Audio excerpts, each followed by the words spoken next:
ወንድማማቾቹ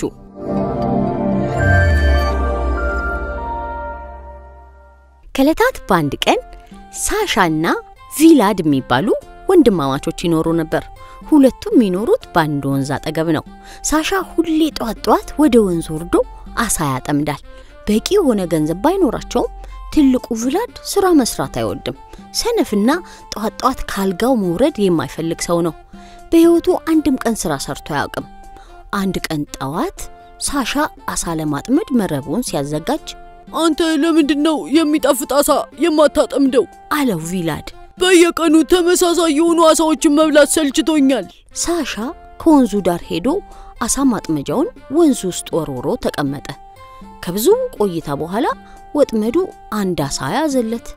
አሳው ወርቃማና ትልቅ ስለነበር በጣም ገረመው። እባክህ አትግደለኝ፣ ወንዙ ውስጥ መልሰ ጨምረኝ እያለ አሳው ይለምን ጀመረ። እባክህን ካዳንከኝ ምኞትህን አሳካልሃለሁ አለው። ሳሻ አሳው በመናገሩ በጣም ገረመው።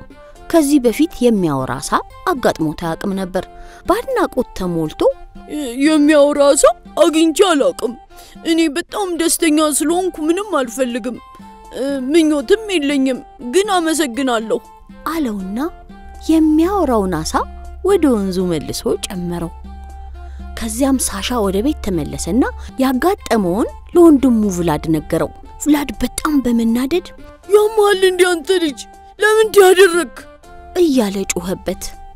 አንተ አልጋዬ አይታየም፣ ተሰብሯል፣ ትራሴ ጨርቅ ሆኗል፣ ፍራሹ በጠጠር እንደተሰራ ያህል ይቆረቁረኛል። በሊድ ለኔ ምርጥ አልጋ እንደተመኘህ ለአሳው ንገረው፣ ይሄድ አሁኑኑ ብሎ ከቤት እየገፋ አስወጣው። ሳሻ በወንድሙ ሁኔታ በጣም የተናደደ ወርቃማ አሳውን ያገኘበት ወንዝ ጋር ሄደ። ተረጋግቶ አንተ ወርቃማ አሳ አንድ ምኞት አለኝ አለ።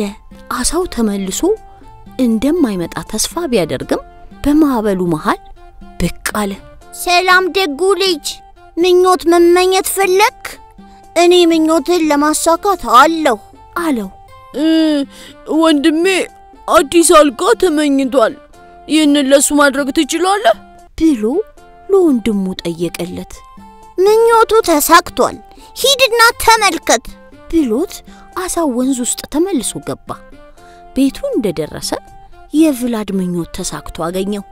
አልጋው ትልቅና የሚያምር ሆኗል። አንሶላው፣ ትራሱ፣ ብርድ ልብሱ ሁሉም ምቾት ያለው ሆኗል። ቪላድ አልጋው ውስጥ ተመችቶት ቢቀመጥም አሁንም ደስተኛ አልሆነም።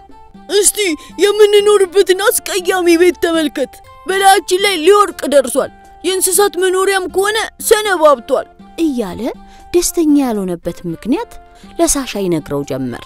ሳሻ ዙሪያውን ሲመለከት በርግጥ ቤታቸው አርጅቷል። መስኮታቸው ተሰባብሮ ዝናብና አቧራ ያስገባል። ጣሪያውም ዝናብ ሲያመጣ ያፈሳል። ከአይጦች ጋር መኖር ለሱም ከባድ አድርጎበት ነበር። አዎ ሁለታችንም ቤቱን ደግመን መስራት ይኖርብናል አለው ለቪላድ። እሱ ግን በሳሻ ሐሳብ አልተስማማም። እኔ መስራት አልፈልግም፣ አዲስና ቆንጆ ቤት ነው የምፈልገው። ሂድ ወደ አሳውና ትልቅ ቤት ተመኝ፣ አሳውን ምቹ ቤት፣ ከዚህ የበለጠ አልጋም እንዲሰጠኝ ተመኝ፣ ሂድ አሁኑኑ አለው። ሳሻ ተመልሶ ወደ ወንዙ ሄደ። አንተ ወርቃማ አሳ ሌላም ምኞት አለኝ አለ።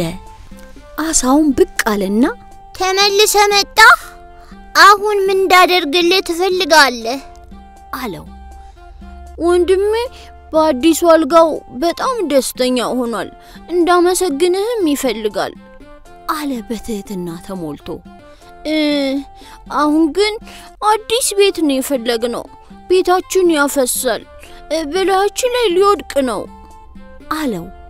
ጭንቀት ይገባኛል፣ እስቲ ላስብበት። በቃ ይሄው የወንድም ምኞት እውን ሆኗል፣ ሂድና ተመልከት አለው። ቤቱ ሲሄድ ያ የድሮ ቤታቸው ጠፍቶ በመተኩ የሚያምርና ትልቅ ቤት ተተክቶ ነበር። ሳሻ ወደ ውስጥ መግባት አላስደሰተውም ነበር። የቤቱን ሁኔታ በትኩረት ሲመለከት ቪላድ በመስኮት ብቅ አለና ድንቅ ነገር አይደል? ና ግባ፣ 6 መኝታ ቤቶች አሉን አለው በደስታ ተሞልቶ። እየሆነ ያለው ነገር ሊገባው ያልቻለው ሳሻ በርግጥ ከድሮ ቤታችን የተለየ ነው አለ። ስማኝ ወንድሜ ና እቅዶች አሉኝ እያሰብን ያለነው ትንንሽ ነገሮችን ነው በአንደኛው መኝታ ቤት ናና ትላልቅ እቅዶችን ልነግር ነው አለው። ሳሻ ወደ ቤቱ ገብቶ ወንድሙ ያለበትን መኝታ ክፍል ሲፈልግ ቆየና በመጨረሻ አገኘው። ትንሽ ወንድሜ ጊዜ ያቃጠልን ነው ወደ አሳ ሂድ እኔ ንጉስ እንዲያደርገኝ ጠይቀው ቤተ መንግስት ሰራተኞችም እንዲኖሩኝ አድርግ ፈረሶች ውሾችም ወርቅና አልማዝም እንዲኖረኝ እፈልጋለሁ ብሎ አዘዘው።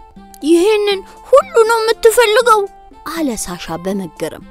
አዎ ከዛ ደስተኛ ሆናለሁ ምንም አልመኝም ከዛ በኋላ። ሳሻ በጣም እየተናደደ ወደ አሳው ሄደ። ወርቃማው አሳ አሁንም ምኞት አለኝ አለው። አሁንስ ወንድም ምኞቱ ምንድነው? አሁን እሱ የፈለገው ንጉስ መሆን ነው አለ ሳሻ አፈር እያለ። ንጉስ? እባክህ ይህ ወንድሜን ደስተኛ ያደርጓል። አንተ ምርጥ ወንድም ነህ። በአንተ ምክንያት የወንድምህ ምኞቶች ይሳካሉ። አሁንም ተሳክቷል። ሂድና ተመልከት አለው አሳ። ቪላድ የተመኘውን ሁሉ አግኝቷል። ከዚህም በላይ ወደ ትልቅ ቤተ መንግስትነት ተቀይሯል። ቪላድ ንጉስ ሆኗል። ብዙ ሰራተኞችና ብዙ አዳዲስ ጓደኞችም አግኝቷል። በየምሽቱ ንጉስ ቪላድ ትላልቅ ግብዣዎችን ያደርጋል። ግብዣው ላይ የሚከፈቱ ሙዚቃዎች ሩቅ ድረስ ስለሚሰሙ በአካባቢው የሚኖሩ ሰዎችን ይረብሽ ነበር። ሳሻ ወደ ቤተ መንግስቱ እንዲገባ አልተፈቀደለትም። አንድ ቀን ግብዣው ላይ አልተጠራም። ግን እሱ ምንም አልመሰለው። ከወንዙ አጠገብ ባለው ጫካ ውስጥ ትንሽዬ ድንኳን ጥሎ በደስታ እየኖረ ነው። ጠዋት ተነስቶ አሳ ያጠምዳል። ማታ ማታ ሳሩ ላይ በጀርባው ተኝቶ ከዋክብትን ይቆጥራል። ኑሮ ቀለል ያለና ሰላማዊ በመሆኑ ሳሻ ደስተኛ ነበር። በርካታ ወራቶች አለፉ። አንድ ቀን ጠዋት ንጉስ ቪላድ የሳሽ ወንድሙን አፈላልጎ አገኘው። ወንድሜ ስማኝ እፈልጋለሁ አለው። ሳሻ ወንድሙን አየት አደረገውና ሰላም ወንድሜ ደህና ነህ ብሎ ሰላምታ ቀረበለት። እባክህ ሰልችቶኛል። አሁን የዚህ ሀገር ሳይሆን የዓለም ሁሉ ንጉስ መሆን እፈልጋለሁ። ስለዚህ ሂድና ለአሳው ንገረው ምኞቴን ያሳካልኝ ብሎ ነገረው። ወንድሜ ይሄ ጥሩ ሐሳብ አይደለም አለ ሳሻ በወንድሙ ግራ በመጋባት። እኔ ተናግሬያለሁ። ዓለም የኔ መሆን አለባት። አሁኑኑ ሂድ አለበለዚያ በኃይለኛው ቀጣሃለሁ አለ በቁጣ። ሳሻ ግራ በመጋባትና ተስፋ በመቁረጥ ወደ አሳው ሄደ። አንተ ወርቃማ አሳ ምኞቱ የማያልቀው ወንድሜ አሁንም ምኞቱ እንድታሳካለት ይፈልጋል አለው። የስግብግብ ወንድም አሁንስ ምን ፈለገ? አለ አሳው በንዴት ተሞልቶ። ወንድሜ የዓለም ንጉስ መሆን ይፈልጋል አለው። አሳው ምንም ነገር ሳይናገር በወንዙ መሃል ገብቶ ተሰወረ። ሰማዩ ዳመነ፣ ወንዙም ጠቆረ። ኃይለኛ ማዕበልም ተፈጠረ። ሳሻ በጣም ፈራ። በፍጥነት ወደ ወንድሙ ቤተ መንግስት ተመለሰ። ግን ሁሉም ጠፍቶ ነበር። ቤተ መንግስት የሚባል አልነበረም። ትልቅና የሚያምር ቤትም የለም። እንዲያውም ትልቁና ምቹ አልጋውም ጠፍቷል። ሁሉም ቀድሞ ወደ ነበረበት ተመልሷል። ቪላድ ባሮጌ ቤቱ በተሰበረውና ባረጀው አልጋው ውስጥ ተቀምጦ አገኘው። ሳሻን ሲያይ በንዴት አንተ ምንድነው ያደረከው ብሎ ጮኸበት። በዚህ መስኮት መወርወር ነበረብህ። የዓለም ንጉስ እኮ ነኝ እያለ አንባረቀበት። ደህና ሁን ወንድሜ ቪላድ፣ ከዚህ በኋላ የራስህን ኑሮ ኑር ብሎ ሳሻ በሩን ከፍቶ ወጣ። መቼም ተመልሶ አልመጣም። ቪላድ የሚያደርገው ነገር ጠፋው። አሳ ማጥመድ እንኳን አይችልም። ካለ ወንድሙ መኖር አይችልም።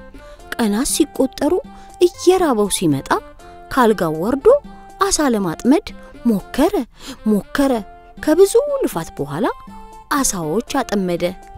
ለዕለት ምግቡ የሚሆን አሳ ማጥመድ ቢችልም በህይወት ዘመኑ ወርቃማውን አሳ አጥምዶ ያቅም ነበር። የኢትዮጵያ ልጆች ቴሌቪዥን